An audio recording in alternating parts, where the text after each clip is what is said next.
പ്രിയമുള്ള സുഹൃത്തുക്കളെ, ഞാൻ ഇന്ന് പ്രതിപാദിക്കാൻ പോകുന്ന വിഷയം ഇന്ത്യ രാജ്യത്തിൻ്റെ ഭാവി നിർണ്ണയിക്കുന്നതിൽ പ്രധാന പങ്ക് വഹിക്കാൻ പോകുന്ന ഒരു വിഷയമാണ്. ഇന്ത്യൻ രാഷ്ട്രീയം തന്നെ അതിൻ്റെ ഗതി മാറ്റങ്ങളിലേക്ക് വഴിതെളിച്ച ഏറ്റവും നിർണായകമായ ഒരു സംഭവമായിരുന്നു ബാബരി മസ്ജിദ് രാമ ജന്മഭൂമി തർക്ക പ്രശ്നം. ഈ പ്രശ്നം പരമാവധി വർഗീയവൽക്കരിച്ചുകൊണ്ട് അതിനെ മതതീവ്രവാദമായി വളർത്തിയെടുത്ത് അതിൻ്റെ നേട്ടം കൊയ്താണ് ഇന്ന് കഴിഞ്ഞ 9 വർഷക്കാലമായി ഇന്ത്യ രാജ്യം നരേന്ദ്രമോദി ഭരിച്ചുകൊണ്ടിരിക്കുന്നത്. ഇത് അറിയുന്ന ആളുകളാണ് ഇന്ത്യയിലെ ബഹുഭൂരിപക്ഷം വരുന്ന ജനങ്ങളും. പക്ഷേ ഇന്ത്യ എന്ന് പറയുന്ന രാജ്യം, നമുക്കറിയാം 82% വരുന്ന ഇന്ത്യയിലെ ജനവിഭാഗം ഹിന്ദു മതവിശ്വാസികളാണ്. ഏതാണ്ട് 12% മുതൽ 13% വരെയാണ് മുസ്ലിം മതന്യൂനപക്ഷങ്ങളിൽപ്പെട്ട ആളുകൾ ഇന്ത്യ രാജ്യത്തുള്ളത്.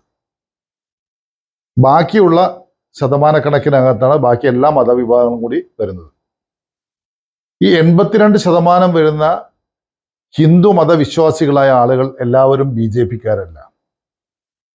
ഇപ്പോൾ രാമക്ഷേത്രവുമായി ബന്ധപ്പെട്ടുകൊണ്ട് കോടതിയുടെ വിധിയുടെ അടിസ്ഥാനത്തിൽ അവിടെ ട്രസ്റ്റ് രൂപീകരിക്കുകയും ആ ട്രസ്റ്റ് രാമക്ഷേത്രത്തിൻ്റെ പണി പൂർത്തീകരിച്ച് വരുന്ന ദിവസം ആ ക്ഷേത്രത്തിൻ്റെ ഉദ്ഘാടന കർമ്മം നിർവഹിക്കാൻ വേണ്ടി തീരുമാനിച്ചിരിക്കുന്നു. BJP-യുടെ അജണ്ട അല്ലെങ്കിൽ സംഘപരിവാറിൻ്റെ അജണ്ട എന്ന് പറയുന്നത് ഇതിനെ പൂർണ്ണമായും വർഗീയവൽക്കരിക്കാനും ഇത് BJP-യുടെയോ അല്ലെങ്കിൽ സംഘപരിവാറിൻ്റെയോ മാത്രം ഒരു പരിപാടിയാക്കി ഇതിനെ മാറ്റാനുമാണ് അവർ ശ്രമിച്ചുകൊണ്ടിരിക്കുന്നത്. ഇതിനിടയിൽ ചില ആളുകൾ അനാവശ്യമായിട്ടുള്ള ചില പദപ്രയോഗങ്ങളുമായി കടന്നു വരുന്നുണ്ട്. ഉദാഹരണത്തിന് ഇന്ത്യ രാജ്യത്തെ CPM കഴിഞ്ഞ ദിവസം CPM-ന്റെ അഖിലേന്ത്യാ സെക്രട്ടറി പറഞ്ഞു, കേരളത്തിലും ബംഗാളിലും ഞങ്ങൾ ഇന്ത്യ മുന്നണിയിൽ ഉണ്ടായിരിക്കില്ല. ബഹുമാനിയായ ബംഗാളിന്റെ മുഖ്യമന്ത്രി മമതാ ബാനർജി ചോദിച്ചു, കേരളത്തിലും ബംഗാളിലും ഇല്ലെങ്കിൽ പിന്നെ എവിടെയാണ് നിങ്ങൾ ഉള്ളത് എന്ന് ചോദിച്ചു. രസകരമായി തോന്നുന്ന ചോദ്യമാണെങ്കിലും യാഥാർത്ഥ്യമാണ് എന്നത് രാഷ്ട്രീയമായി വിശകലനം ചെയ്യുന്ന എല്ലാവർക്കും അറിയാം. CPM-ന്റെ ചില നേതാക്കന്മാർ പറയുന്നത് കോൺഗ്രസ് ഈ രാമക്ഷേത്രത്തിന്റെ ഉദ്ഘാടന കർമ്മത്തിൽ പ്രതിഷ്ഠാകർമ്മത്തിൽ പങ്കെടുക്കാൻ പാടില്ല. അത് തീരുമാനിക്കാൻ ആരാണ് അവർക്ക് അവകാശം കൊടുത്തത്? ഇത് BJP-യുടെ ഒരു പരിപാടിയാക്കി മാറ്റാൻ വേണ്ടി BJP-ക്ക് അതുവഴി ഈ രാജ്യത്തെ ബഹുഭൂരിപക്ഷം വരുന്ന ഹിന്ദു മതവിശ്വാസികളുടെ വോട്ട് കവർന്നെടുക്കാനുള്ള ഒരു പരിപാടിയാക്കി അതിനെ മാറ്റണമെന്ന് മനസ്സിന്റെ ഉള്ളിൽ ഒരു ആഗ്രഹം CPM-ന്റെ നേതാക്കന്മാർക്കുണ്ടോ എന്ന് നമ്മൾ ചിന്തിക്കേണ്ടിയിരിക്കുന്നു. അങ്ങനെ ഉണ്ടാകാതിരിക്കട്ടെ എന്ന പ്രാർത്ഥനയാണ് നമുക്കുള്ളത്. കഴിഞ്ഞ ദിവസം ഈ വിഷയവുമായി ബന്ധപ്പെട്ടുകൊണ്ട് ഒരു മുസ്ലിം മത പണ്ഡിതൻ പറഞ്ഞു, ബാബരി മസ്ജിദ് പൊളിച്ച സ്ഥലത്തുണ്ടാക്കിയിരിക്കുന്ന ക്ഷേത്രത്തിന്റെ പ്രതിഷ്ഠാകർമ്മത്തിൽ കോൺഗ്രസ് പങ്കെടുക്കാൻ പാടില്ല. അത് പറയാനുള്ള എന്ത് അവകാശമാണ് നിങ്ങൾക്കുള്ളത്? നിങ്ങൾ ഈ കേരളം അറിയുന്ന ഇട്ടാവട്ടത്തിനകത്ത് വെറും 20 പാർലമെന്റ് സീറ്റിനകത്തെ വോട്ടിങ്ങിന്റെ ഷെയർ കണ്ട് ഇന്ത്യ രാജ്യത്തെ 543 പാർലമെന്റ് സീറ്റുകളെ വിലയിരുത്താൻ പോകരുത്. 523 സീറ്റ് കേരളത്തിന്റെ പുറത്തുണ്ട്. നിങ്ങളുടെ ഒരു പ്രസ്താവന അത് വളരെ അഡ്വാൻസ്ഡ് ആയിട്ടാണ് നിങ്ങളെ പ്രസ്താവന നടത്തിയത്. നിങ്ങളുടെ ഈ പ്രസ്താവനയും കേട്ട് കോൺഗ്രസിന്റെ ക്ഷണം ലഭിച്ച നേതാക്കന്മാർ ഈ ചടങ്ങിൽ പങ്കെടുക്കാതിരുന്നാൽ ഇന്ത്യ രാജ്യത്തെ സംഘപരിവാറുകാർക്കും അതുപോലെ തന്നെ BJP-ക്കാരും അവർ നടത്തുന്ന പ്രചരണം ഒരു മതന്യൂനപക്ഷത്തിന്റെ ആളുകളുടെ വാക്ക് കേട്ട് ഈ രാജ്യത്തെ ബഹുഭൂരിപക്ഷം വരുന്ന വിശ്വാസികളുടെ ഹിന്ദു മതവിശ്വാസികളുടെ ഭഗവാനായ ശ്രീരാമ ഭഗവാന്റെ പേരുള്ള ക്ഷേത്രത്തിന്റെ പ്രതിഷ്ഠാകർമ്മത്തിൽ അല്ലെങ്കിൽ അതിന്റെ ഉദ്ഘാടന ചടങ്ങിൽ നിന്ന് കോൺഗ്രസ് വിട്ടുനിന്നിരിക്കുന്നു. കോൺഗ്രസ് ഇവിടെ മതന്യൂനപക്ഷങ്ങളുടെ കൂടെയാണ്. ഭൂരിപക്ഷത്തെ കോൺഗ്രസ് പുറംകാലം കൊണ്ട് ചവിട്ടി മാറ്റിയിരിക്കുന്നു. ഇതായിരിക്കും സംഘപരിവാറുകാർ പ്രചരിപ്പിക്കാൻ പോകുന്നത്. എന്താണ് നിങ്ങൾക്ക് അതുകൊണ്ട് കിട്ടുന്ന നേട്ടം? ഇവിടെ അയോധ്യയിലെ ഫൈസാബാദിനകത്ത് അവിടെ പോയ ആളുകൾക്കറിയാം. ഞാൻ ഈ അടുത്ത കാലത്തും അവിടെ പോയിട്ടില്ല. പക്ഷേ ഈ തർക്ക പ്രശ്നം നിലനിൽക്കുന്ന കാലഘട്ടത്തിൽ ഏതാണ്ട് 1988, 89 കാലഘട്ടത്തിലും അത് കഴിഞ്ഞ് 93, 94 കാലഘട്ടത്തിലുമാണ് ഞാൻ അവിടെ പോയിട്ടുള്ളത്. ആ പോയ സമയത്ത് ഞാൻ കണ്ടത്, ഞാൻ അവിടെയുള്ള പലരുമായും സംസാരിച്ചപ്പോഴും എനിക്ക് മനസ്സിലാക്കാൻ സാധിച്ച 1400-ലധികം ക്ഷേത്രങ്ങളുള്ള നഗരമാണ് അയോധ്യ. ഏതാണ്ട് 400ഓളം പള്ളികളുള്ള ഒരു പ്രദേശമാണ് ഈ ഫൈസാബാദ് ഉൾപ്പെടുന്ന അയോധ്യ. പക്ഷെ ഈ 400 പള്ളികളിൽ 10 പള്ളികളിൽ പോലും എല്ലാ വക്തിനും നമസ്കാരം നടക്കാറില്ല. അവിടെയുള്ള മുസ്ലിം സഹോദരന്മാരുമായി സംസാരിച്ച് കിട്ടിയ വിവരമാണ് ഞാൻ ഈ പറയുന്നത്. അവര് പറഞ്ഞു ഇവിടെ 3 ദിവസമാണ് പല പള്ളികളിലും ആളുണ്ടാവുന്നത്. അത് 2 പെരുന്നാൾ, വലിയ പെരുന്നാളും ചെറിയ പെരുന്നാളും, മറ്റൊന്ന് മുഹറം 10. അപ്പൊ ഈ 3 ദിവസങ്ങളിലാണ് കാര്യമായി ഇവിടെ മുസ്ലിം സഹോദരന്മാർ പള്ളിയിൽ വരുന്നത്. ജുമാക്കൊന്നും അങ്ങനെ അധികം ആൾ വരാം, എല്ലായിടത്തൊന്നും ജുമാ ഇല്ല എന്നും പറഞ്ഞു. ഇതാണ് അവിടുത്തെ അവസ്ഥ. അവിടുത്തെ മുസ്ലിം സഹോദരന്മാര് രാമപാതകം നിർമ്മിക്കുന്ന ഒരു ആശാരി കുലം പോലെയാണ് അവർ ജീവിച്ചു വരുന്നത്. അവിടെ അയോധ്യയിൽ വരുന്ന രാമ ജന്മഭൂമി കാണാൻ വരുന്ന ആളുകൾക്ക് രാമപാതകം, അതായത് മെതിയടി നിർമ്മിച്ചു നൽകി അതിൽ നിന്ന് ഉപജീവനം കഴിച്ചു വരുന്ന ആളുകളാണ്. ഞാൻ അതിൻ്റെ കാര്യങ്ങളിലേക്കൊന്നും പോകുന്നില്ല. എനിക്ക് പറയാനുള്ളത്, ഈ മുസ്ലിം മതപണ്ഡിതന്മാരായ ആളുകൾ, ഞാനൊരു ഇസ്ലാം മതവിശ്വാസിയാണ്. നിങ്ങൾ ഈ ആവശ്യത്തിനും അനാവശ്യത്തിനും കയറി ഇത്തരം പ്രസ്താവനകൾ നടത്തുമ്പോൾ ആ പ്രസ്താവനകൾ ആർക്കാണ് ഗുണം ചെയ്യുന്നത്? കേരളം എന്ന് പറയുന്ന സംസ്ഥാനത്തെ ഏതാനും ചില സീറ്റുകൾ കണ്ട് കഴിഞ്ഞ തവണ 20-ൽ 19 നഷ്ടപ്പെട്ട CPM കേരളത്തിലെ മുസ്ലിം മതവിശ്വാസികളെ അവരുടെ ചാക്കിൽ കയറ്റാൻ വേണ്ടി ഇത്തരം കാര്യങ്ങളിൽ അഡ്വാൻസ് ആയിട്ട് ഓരോ BJPക്ക് ഗുണകരമായിട്ടുള്ള ചില പ്രസ്താവനകൾ ഇറക്കുമ്പോൾ അതിൽ വീണിട്ട് ഒരു മത പണ്ഡിതൻ ഇറക്കിയ പ്രസ്താവന ഞാൻ ഞെട്ടിപ്പോയി. പിണറായി വിജയനെ കണ്ടു പഠിക്കണം. ആരോടാ നിങ്ങൾ ഈ പറയുന്നത്? പിണറായി വിജയന്റെ അദ്ദേഹത്തിന്റെ പാർട്ടിയുടെയും കഴിഞ്ഞ കാലം മുസ്ലിം മതവിഭാഗങ്ങളുള്ള സമീപനം എന്തായിരുന്നു? ബാബരി മസ്ജിദിന്റെ കാര്യത്തിൽ സഖാവ് EMS അദ്ദേഹം പറഞ്ഞത് ആ പള്ളി പൊളിച്ച് പ്രശ്നം അവസാനിപ്പിക്കണമെന്നാണ്. വ്യക്തമായ തെളിവ് ഞാൻ തരാം. വ്യക്തമായ തെളിവ് എൻ്റെ വീഡിയോയിൽ ഞാൻ കാണിക്കാം. മാതൃഭൂമി പത്രം പ്രസിദ്ധീകരിച്ച അദ്ദേഹത്തിന്റെ പ്രസ്താവനയുടെ കട്ടിങ്സ് ഞാൻ ഇതിനകത്ത് വെക്കാം. അത് തെറ്റാണെന്ന് നിങ്ങൾ തെളിയിച്ചാൽ, അല്ലെങ്കിൽ അത് ഫോട്ടോഷോപ്പ് വഴി ഉണ്ടാക്കിയതെന്ന് നിങ്ങൾ തെളിയിച്ചാൽ നിങ്ങൾക്ക് എത്ര അതിന് നഷ്ടപരിഹാരം നൽകാൻ ഞാൻ തയ്യാറാണ്. നിങ്ങൾ ഈ ചരിത്ര പശ്ചാത്തലം മനസ്സിലാക്കണ്ടേ? ബാബരി മസ്ജിദ് തകർക്കപ്പെട്ടു, ഒരു സംശയവുമില്ല. തകർത്തത് ഞങ്ങളാണ് എന്ന് സംഘപരിവാർ ശക്തികൾ ഊറ്റത്തോടു കൂടി പറഞ്ഞുകൊണ്ടിരിക്കുന്നു, ആവേശത്തോടു കൂടി പറഞ്ഞുകൊണ്ടിരിക്കുന്നു. അപ്പോഴും പള്ളി പൊളിച്ച കോൺഗ്രസ് എന്ന് വിളിച്ച് മുദ്രാവാക്യം വിളിക്കുന്നവരാരാ? ഈ നാട്ടിലെ CPM-കാരാ, കോൺഗ്രസ് വിരുദ്ധരാ. അവരുടെ വണ്ടിയിൽ കയറാനാണ് ഇപ്പൊ ചില ആളുകൾ ശ്രമിച്ചുകൊണ്ടിരിക്കുന്നത്. നിങ്ങൾ തീക്കൊള്ളി കൊണ്ടാണ് തല ചൊറിയുന്നതെന്ന് നിങ്ങൾ മനസ്സിലാക്കുക. ഈ രാജ്യത്ത് വെറും 2 സീറ്റിലേക്ക് ഒതുങ്ങിയ BJP എന്ന് പറയുന്ന സംഘപരിവാറിന്റെ രാഷ്ട്രീയ പ്രസ്ഥാനത്തെ 989-ലെ തെരഞ്ഞെടുപ്പിൽ ഈ ബാബരി മസ്ജിദ് രാമജന്മഭൂമി പ്രശ്നം അവർ ഉയർത്തിക്കൊണ്ടുവന്നപ്പോൾ അതിന് പക്ഷം പിടിച്ചുകൊണ്ട് VP സിംഗിന്റെ ഒപ്പം നിന്ന് അവസാനം RSSകാരനെ കൂടി കൂട്ടി അന്ധമായ കോൺഗ്രസ് വിരോധം ആളിക്കത്തിച്ച് ഈ രാജ്യത്തെ 2-ൽ നിന്ന് 88 സീറ്റുള്ള രാഷ്ട്രീയ പ്രസ്ഥാനമായി BJPയെ വളർത്തിയതാരാ? വളർത്തിയതിന്റെ പങ്കിന്റെ തെളിവുകൾ ഞങ്ങൾ തരാം. ആ തെളിവുകൾ നിങ്ങൾ കാണുക, വിലയിരുത്തുക. ബുദ്ധിയും വിവേകമുള്ള ആളുകൾ. ഇവിടെ വൈകാരികത എന്ന് പറയുന്നത് വിവേകത്തിന് വഴിമാറേണ്ട സമയമാണ്. എനിക്ക് മുസ്ലിം മതപണ്ഡിതന്മാരോട് പറയാനുള്ളത്, നിങ്ങൾ ചിന്തിക്കേണ്ടത് വികാരപരമായിട്ടല്ല, മറിച്ച് വിവേകപൂർവ്വം ചിന്തിക്കണം. കേരളത്തിനപ്പുറത്തും 28 സംസ്ഥാനങ്ങളുണ്ട്. അതിനകത്ത് 15ഓളം സംസ്ഥാനങ്ങളിൽ ഹിന്ദു ഭൂരിപക്ഷ മേഖലകളിൽ അവിടുത്തെ ഹിന്ദു മതവിശ്വാസികൾ എന്ന് പറയുന്ന വലിയ വിദ്യാഭ്യാസം വിവരമുള്ള ആളുകളൊന്നല്ല.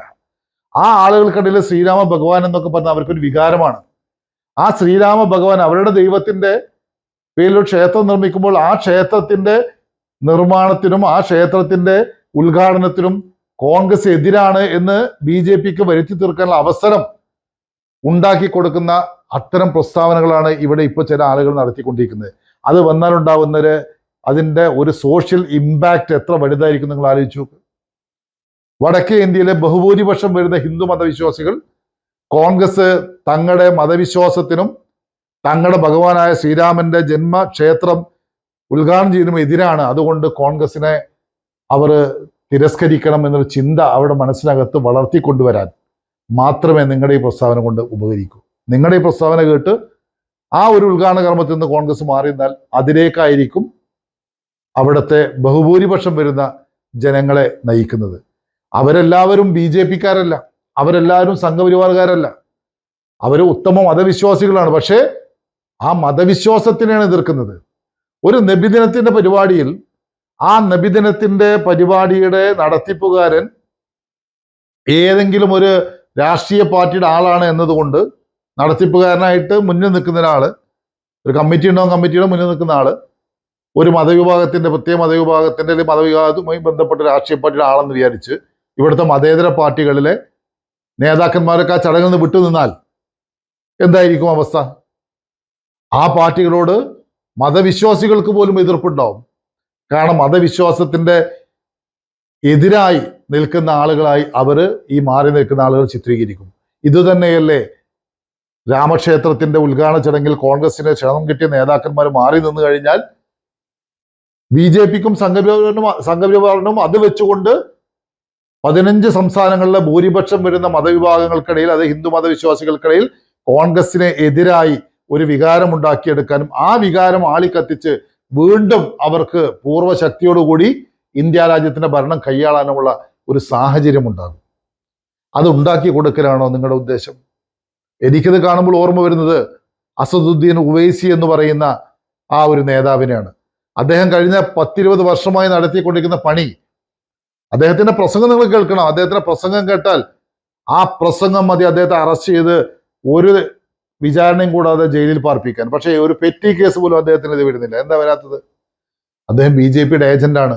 മുസ്ലിം മതവിശ്വാസികൾക്കെതിരെ വർഗീയത ആളിക്കത്തിച്ച് പരമ്പരാഗതമായി കോൺഗ്രസ് മുന്നണിക്ക് ലഭിക്കുന്ന വോട്ട് അദ്ദേഹം ഒരു സ്ഥാനാർത്ഥി നിർത്തി ആ സ്ഥാനാർത്ഥിയുടെ പട്ടികയിലേക്ക് വരുമ്പോൾ കോൺഗ്രസ് ലഭിക്കേണ്ട വോട്ടിന്റെ ഗണ്യമായ കുറവ് വരികയും അവിടെ BJP-ക്ക് അനായാസ വിജയം ലഭിക്കുകയും ചെയ്യുന്ന ഒരു രാഷ്ട്രീയമായ കുതന്ത്രം BJP-യുടെ പണം വാങ്ങി ചെയ്തുകൊണ്ടിരിക്കുന്ന വ്യക്തിയാണ് അസദുദ്ദീൻ ഉവൈസി. അദ്ദേഹം താടി വളർത്തിയിട്ടുണ്ട്, തൊപ്പി വെച്ചിട്ടുണ്ട്, നമസ്കരിക്കുന്നുണ്ട്, നോമ്പ് നോക്കുന്നുണ്ട്. പക്ഷെ BJP-ക്ക് വിടുപണി ചെയ്യുന്ന പണിയാണ് അദ്ദേഹം ചെയ്തു കൊടുക്കുന്നത്. സാക്കിർ നായിക്ക്, അദ്ദേഹം ഒരു മതപ്രഭാഷകനാണ്. അദ്ദേഹം അത്ര വലിയ അപകടകരമായ പ്രസംഗം നടത്തിയിട്ടില്ല. അദ്ദേഹം മതവിശ്വാസവുമായി ബന്ധപ്പെട്ട കാര്യങ്ങൾ പറഞ്ഞു. പക്ഷെ അദ്ദേഹത്തിന് ഇന്ത്യയിലേക്ക് വരാൻ പറ്റില്ല. കാരണം BJP ഗവൺമെന്റ് അദ്ദേഹത്തിനെ അറസ്റ്റ് ചെയ്യാൻ വാറണ്ട് പുറപ്പെടുവിച്ചിരിക്കുക. അസദുദ്ദീൻ ഉവൈസി പറയുന്ന വർഗീയ തീവ്രവാദത്തിന്റെ ഒരംശം പോലും പറയാത്ത സാക്കിർ നായിക്കിന് ഈ രാജ്യത്ത് പ്രവേശന വിലക്ക്. ഇന്ത്യ രാജ്യത്തെ ഏറ്റവും വലിയ മുസ്ലിം വർഗീയത പ്രചരിപ്പിക്കുന്ന അസദുദ്ദീൻ ഉവൈസിക്ക് ഒരു പ്രശ്നമല്ല, പൂച്ചുണ്ട്. ഇത് നമ്മൾ കണ്ട് മനസ്സിലാക്കിയേ പറ്റൂ. വരുംകാല രാഷ്ട്രീയം, വരുന്ന ഈ പാർലമെന്റ് തെരഞ്ഞെടുപ്പ് അതിനിർണായകമാണ്. ഇന്ത്യ രാജ്യത്ത് ഇനി തെരഞ്ഞെടുപ്പുകൾ വേണോ, ജനാധിപത്യം വേണോ എന്ന് തീരുമാനിക്കാനും കൂടി ഒരു തെരഞ്ഞെടുപ്പ് നടക്കാൻ പോകുന്നത്. നമ്മൾ എല്ലാ തെരഞ്ഞെടുപ്പുകളെയും നിർണായകമാണെന്ന് പറയും. പക്ഷെ നമ്മൾ കാണണം, ഈ കഴിഞ്ഞ ദിവസങ്ങളിൽ ഇന്ത്യയുടെ പാർലമെന്റിനകത്ത് 146 MP-മാരെയാണ് സസ്പെൻഡ് ചെയ്തിട്ട് മാറ്റി നിർത്തി. എന്താണ് അവർ ചെയ്ത തെറ്റ്? ഇന്ത്യയുടെ പാർലമെന്റിനകത്ത് തീവ്രവാദ പ്രവർത്തനം നടത്താൻ ഒരു BJP-യുടെ MP-യുടെ പാസ് വഴി അവിടെ 3-4 തീവ്രവാദികൾ ആ പാർലമെന്റിന് അകത്ത് വന്ന് പുകബോംബ് അവിടെ സൃഷ്ടിച്ചുകൊണ്ട് അവര് വലിയ ഭീഷണി, സുരക്ഷാ ഭീഷണി ഉയർത്തി. ആ സുരക്ഷാ ഭീഷണിയെക്കുറിച്ച്, സുരക്ഷാ പാളിച്ചയെക്കുറിച്ച് ചർച്ച ചെയ്യണമെന്ന് ആവശ്യപ്പെട്ടതിന്റെ പേരില 146 MP-മാരെ ഇന്ത്യയുടെ പാർലമെന്റിൽ നിന്ന് നിഷ്കരണം പുറത്താക്കിയിരിക്കുന്നത്. എന്താണ് ജനാധിപത്യത്തിന്റെ പോക്ക് എങ്ങോട്ടാ? നരേന്ദ്രമോദിയുടെ ഭരണകാലത്ത് ഇത്രയും വലിയ ജനാധിപത്യ ധ്വംസനം നടന്നിട്ട് അതിനെതിരെ പ്രതികരിക്കാൻ എത്ര മതസംഘടനകൾ ഇവിടെ ഇറങ്ങിയിട്ടുണ്ട്, എത്ര മതപണ്ഡിതന്മാർ ഇറങ്ങിയിട്ടുണ്ട്? എന്താ ഇറങ്ങാത്തത്? അപ്പൊ ഇത്തരം രാജ്യത്തിന്റെ ഒരു അവസ്ഥ വളരെ അപകടത്തിലേക്ക് പോകുന്നു. രാജ്യം വളരെ ഭീകരമായ അന്തരീക്ഷത്തിലേക്ക് നടന്നെടുക്കുന്നു. ഈ സമയത്ത് ഒരു തെരഞ്ഞെടുപ്പ് എന്ന് പറയുന്നത് ഈ രാജ്യത്തെ ഇന്ത്യ എന്ന് പറയുന്ന ഒരു മാലയിൽ കോർത്ത പുഷ്പങ്ങളെ പോലെ എല്ലാ മതവിശ്വാസങ്ങളെയും കോർത്തിണക്കിക്കൊണ്ട് മതമുള്ളവനും മതമില്ലാത്തവനും എല്ലാവർക്കും ഒരുപോലെ അവകാശമുള്ള, എല്ലാവർക്കും ഒരേ രീതിയിലുള്ള മൗലിക അവകാശം നൽകുന്ന ഒരു ഭരണഘടനയുള്ള രാജ്യമാണ്. ഒരു സംശയം വേണ്ട, ഒരിക്കൽ കൂടി BJP അധികാരത്തിൽ വന്നാൽ ഈ രാജ്യത്തിന്റെ ഭരണഘടന പൊളിച്ചെഴുതും, ഈ രാജ്യത്തിന്റെ ജനാധിപത്യം ഇല്ലാതാകും. ഇത് ഒരു മതരാഷ്ട്രമായി മാറും. അങ്ങനെ ഒരു മതരാഷ്ട്രമായി ഈ രാഷ്ട്രത്തെ മാറ്റാനാണോ ഈ മുസ്ലിം മതപണ്ഡിതന്മാരുടെ ഈ പ്രവർത്തനം എന്ന് ചോദിക്കാതിരിക്കാൻ നിർവാഹമില്ല. ഇന്ത്യ രാജ്യത്തിലെ ജനങ്ങളുടെ വികാരങ്ങൾ മനസ്സിലാക്കിക്കൊണ്ട് BJPയുടെ കള്ളക്കണിയിൽ പോയി ചാടാതെ CPM-നെ സംബന്ധിച്ചിടത്തോളം BJPയുടെ കള്ളക്കണിയിൽ കൊടുക്കുന്നതിന് നമുക്ക് മനസ്സിലാക്കാൻ പറ്റും. കേരളത്തിലും ബംഗാളിലും ഞങ്ങളില്ല എന്ന് പറഞ്ഞാൽ അതിന്റെ അർത്ഥവും നമുക്ക് മനസ്സിലാക്കാൻ പറ്റും. ഈ കേരളം ഭരിക്കാൻ BJPയുടെ എല്ലാവിധ സപ്പോർട്ടും ഏറ്റുവാങ്ങിക്കൊണ്ട് ഭരണം നടത്തുന്ന ഒരു മുഖ്യമന്ത്രിയാണ് കേരളത്തിലുള്ളത്. അതിന്റെ കാരണങ്ങൾ കഴിഞ്ഞ ഓരോ ലക്കങ്ങളിലും ഞാൻ പ്രതിപാദിച്ചിട്ടുണ്ട്. ഇനി ഞാൻ അതിലേക്ക് ആവർത്തന വിരസതയിലേക്ക് പോകുന്നില്ല. പക്ഷെ ഒരു കാര്യം പറയാൻ ആഗ്രഹിക്കുന്നു. ഈ 2024 തിരഞ്ഞെടുപ്പ് ഈ രാജ്യത്തിന്റെ ഗതി എങ്ങോട്ടാണ് എന്ന് നിർണ്ണയിക്കാനുള്ള തിരഞ്ഞെടുപ്പാണ്. ഈ രാജ്യത്തിന് വിധി നിർണ്ണയിക്കാനുള്ള തിരഞ്ഞെടുപ്പാണ്.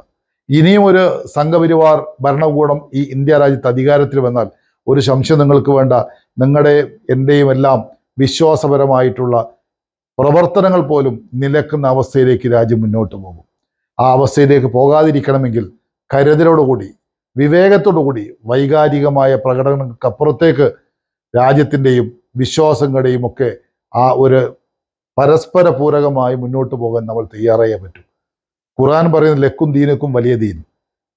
നമുക്ക് ഇസ്ലാം മതവിശ്വാസികൾക്ക് നമ്മുടെ ദീനാണ് വലുതെങ്കിൽ ഹിന്ദു മതവിശ്വാസിക്ക് അവരുടെ ദീനും വലുതാണ് എന്ന് അംഗീകരിക്കുന്ന മതഗ്രന്ഥവും മതവുമാണ് ഇസ്ലാം എന്ന് ഇനിയെങ്കിലും നിങ്ങൾ തിരിച്ചറിയുക. അത് തിരിച്ചറിഞ്ഞിട്ടും അത് മറന്നുള്ള ജൽപ്പനങ്ങൾ അവസാനിപ്പിക്കുക. അല്ലാത്ത പക്ഷം തീക്കൊള്ളി കൊണ്ട് തലചൊറിയുന്നത് തന്നെ ആയിരിക്കും, ഒരു സംശയവും വേണ്ട. ഇന്ത്യയിലെ ബഹുഭൂരിപക്ഷം വരുന്ന മതവിശ്വാസങ്ങളുടെ ആരാധ്യ പുരുഷനായ ശ്രീരാമ ഭഗവാന്റെ പേരിൽ ക്ഷേത്രം നിർമ്മിക്കുമ്പോൾ ആ ക്ഷേത്രത്തിന്റെ ഉദ്ഘാടനത്തിൽ കോൺഗ്രസിന്റെ നേതാക്കന്മാർ പങ്കെടുത്തു എന്നതുകൊണ്ട് കോൺഗ്രസിന്റെ നേതാക്കന്മാരൊക്കെ കാക്കി ട്രൗസർ അണിഞ്ഞ ആളുകളാണ് എന്ന് പറയാൻ നിങ്ങൾ തയ്യാറാകുന്നുണ്ടെങ്കിൽ നിങ്ങൾ സംഘപരിവാറിന്റെ ഏജന്റുമാരാണെന്ന് പറയേണ്ടി വരും, ഒരു സംശയവും വേണ്ട. ഇനി ഇതേ അയോധ്യയിൽ ഒരു പള്ളി നിർമ്മിക്കാൻ വേണ്ടി അവിടെ സർക്കാർ കോടതിയുടെ വിധിയുണ്ട്. ആ വിധിയുടെ അടിസ്ഥാനത്തിൽ അവിടെ ഒരു പള്ളി നിർമ്മിക്കുമ്പോൾ ആ പള്ളിയുടെ ഉദ്ഘാടനത്തിലും ഇതുപോലെ കോൺഗ്രസ് നേതാക്കന്മാർ പങ്കെടുക്കണ്ടേ? അത് വേണ്ടേ? സർവമത സമഭാവനയുടെ പ്രസ്ഥാനമാണ് ഇന്ത്യൻ നാഷണൽ കോൺഗ്രസ്. അതിന്റെ ഉത്ഭവ കാലഘട്ടം തൊട്ട് ഇന്ന് വരെ അതാണ് ഉണ്ടായിട്ടുള്ളത്. ആ ഇന്ത്യൻ നാഷണൽ കോൺഗ്രസ് രാമക്ഷേത്രത്തിന്റെ ഉദ്ഘാടനത്തിന് പങ്കെടുക്കുന്നത് പോലെ തന്നെ നാളെ അവിടെ ബാബരി മസ്ജിദിന് പകരം സ്ഥാപിക്കപ്പെടാൻ പോകുന്ന മസ്ജിദിന്റെ ഉദ്ഘാടനത്തിൽ പങ്കെടുക്കണം. കാരണം ഈ രാജ്യത്തിന്റെ എല്ലാ മതവിഭാഗങ്ങളെയും ഒരേപോലെ കാണുന്ന, ഒരേ രീതിയിൽ അവരെ പരിലാളിക്കുന്ന, ഒരേ രീതിയിൽ അവർക്ക് പ്രവർത്തിക്കാൻ സ്വാതന്ത്ര്യം ഈ രാജ്യത്ത് നേടിക്കൊടുത്ത ഈ മഹത്തായ പ്രസ്ഥാനമാണ് ഇന്ത്യൻ നാഷണൽ കോൺഗ്രസ്. ആ ഇന്ത്യൻ നാഷണൽ കോൺഗ്രസിനെ വെറുതെ കൊണ്ടുപോയി കെണിയിൽ ചാടിക്കുന്ന പ്രവർത്തനങ്ങളിൽ നിന്ന് പിന്മാറാൻ മതന്യൂനപക്ഷങ്ങളുടെ മൊത്തക്കച്ചവടക്കായി വരുന്ന ആളുകൾ അടക്കം തയ്യാറാകണമെന്ന് മാത്രം പറഞ്ഞുകൊണ്ട് ഞാൻ എൻ്റെ ഇന്നത്തെ വീഡിയോ ഇവിടെ അവസാനിപ്പിക്കുന്നു. ജയ് ഹിന്ദ്.